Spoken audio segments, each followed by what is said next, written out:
ঝুলন কিন্তু দিন দিন আমাদের মধ্য থেকে হারিয়ে যাচ্ছে। কোনো একটা সময় ছিল অপেক্ষায় থাকতাম এই ঝুলনটা কবে আসবে, আর এখন কবে ঝুলন আসে কবে ঝুলন চলে যায় জানতেও পারি না। আমাদের শ্রীরামপুরে এরকম গ্র্যান্ড ঝুলন হচ্ছে শুনতে পেয়েই বেরিয়ে পড়েছিলাম। শুধু আমি যাইনি, আমার সাথে আমার পুরো পরিবার গেছিল। তো সবাই মিলে রাত্রি 9টার সময় আমরা চলে গেছিলাম ঝুলন দেখতে আমাদের শ্রীরামপুরের চাতরায়।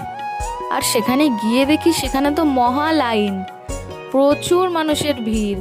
তো যাই হোক, আমরা ভাবলাম এসেছি যখন দেখেই যাব। আমরা বাড়ি থেকে বেরিয়েছিলাম 9টার সময়। তো আমাদের ঝুলনে ঢুকতে ঢুকতে প্রায় 11:30 বেজে গেছিলো।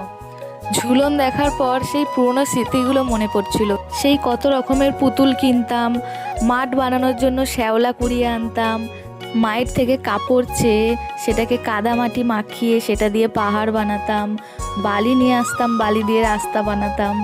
কত মজাই না হতো। আর এখনকার বাচ্চারা সেসব কিছুই বুঝবে না। ঝুলন কী জিনিস তারা কিছু জানেই না।